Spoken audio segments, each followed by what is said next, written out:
Hello, my name is CarmelHauckT. My student number is CarmelHauckT00701793. This is my clinic mentor, Julie. We are doing the stuffy blood draw venipuncture today. So I'm going to start with my canine jugular. So for my jugular blood draw, I have a bottle of alcohol. I have a 6cc syringe with a 22 gauge needle on it. And I have my blood tubes. So I have my lavender top for my CBC.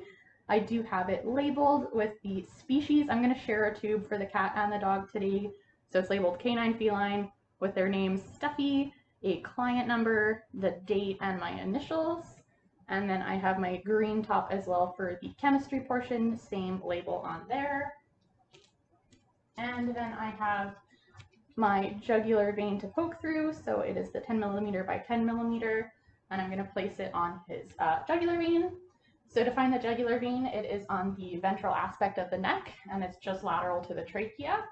So I'm going to place it about there on my dog. And then I have him in half sternal, half sitting up today, and Julie is restraining him for me today, and I'm going to occlude the vein. So I am going to first prepare my needle and syringe, and then I'm going to occlude the vein. We're going to put a little bit of alcohol onto that area. And then with my bevel up, I am going to insert my needle. And we are going to draw a full 6 mils.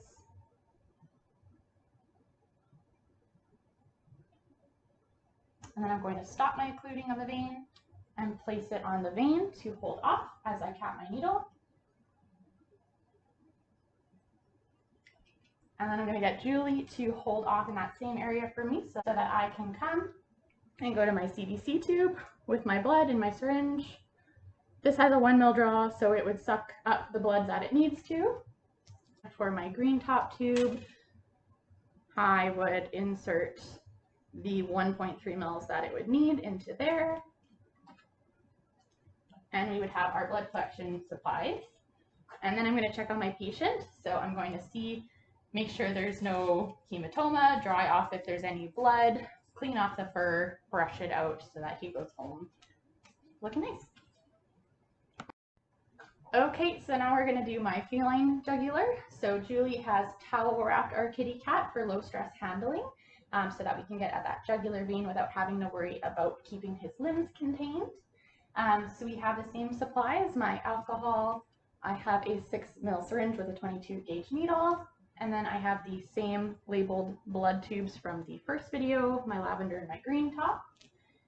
So as far as the anatomy of a cat jugular, it is similar. It is on the ventral aspect of the neck, and it is lateral to the trachea. The restraint is a little bit different for the kitty cats versus the dogs, just because of our fear-free, low-stress handling. So that's why we're including the towel wrap today.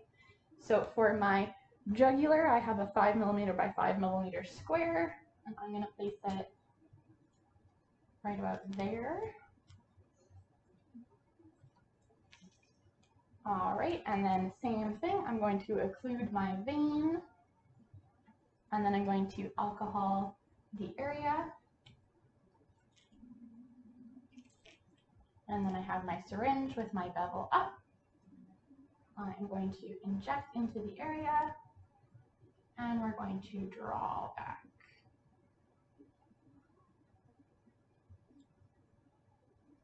Then I'm going to stop my occlusion and hold off that area while I recap my needle. And then Julie will take over and hold off that area for me as I get my blood tubes. So I'm going to again go into my CBC, let it do its thing, invert, and then I'm going to go into my green top.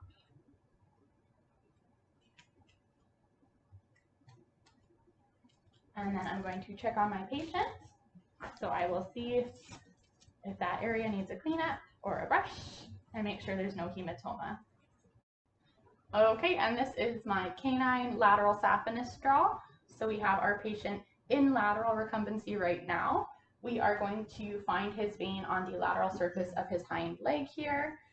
So my supplies, again, we have alcohol, 6 cc syringe with a 22 gauge needle, and my lavender top and green top tubes.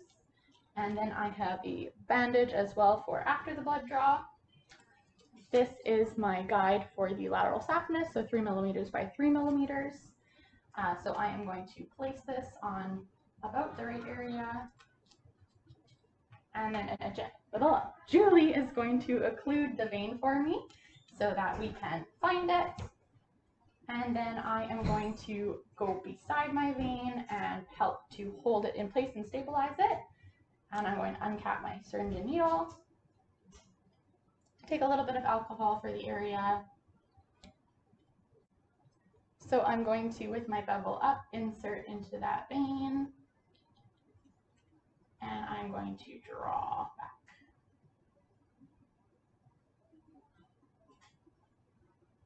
And then Julie is going to take off her occlusion, and I am going to hold off on the vein. Julie is going to move to take my place and hold off the vein. And then I'm going to get my lavender top tube, and we are going to inject the 1 ml into the vacuum. And then I am going to take off my needle and place it into the green top tube. And then I'm going to check on my patient and make sure there is no hematoma or blood that needs cleaning off the fur. And then I'm going to put a pressure bandage on as well. Okay, so now we're going to move on to our feline medial saphenous blood draw. So we have our cat in lateral recumbency. Julie is going to now be the one occluding the vein for me. So she is going to come and hold off that vein so that it occludes the blood. And then I am going to go through my supplies really quick again. It's going to be similar. I have a same 6 ml syringe with a 22 gauge needle.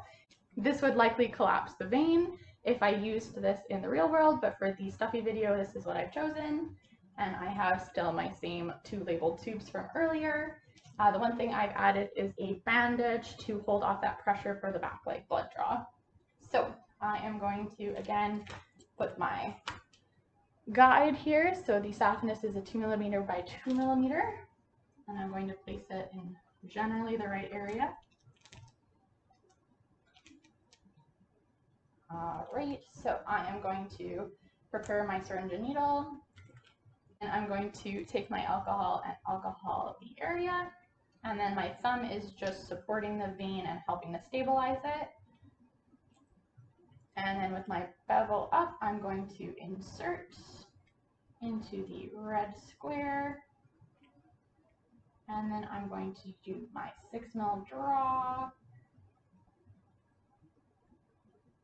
And then I'll have Julie stop her occlusion there. I'm going to hold off, and with her same thumb, she's going to now take my place and hold off that vessel. I'm going to first insert it into my purple top tube, my CVC. It's going to take its 1 ml draw. Then I'm going to recap my syringe with the table. Take my needle off, and then I'm going to put the 1.3 ml into that green top tube. And if there were real blood in here, I would invert my lavender top tube. And now I'm going to check on my patient. So I'm going to tissue off the area, dry it off, make sure there is no hematoma or blood, and then I'm going to put a quick pressure bandage on that leg and make sure the pressure is held for about 15 or 20 minutes.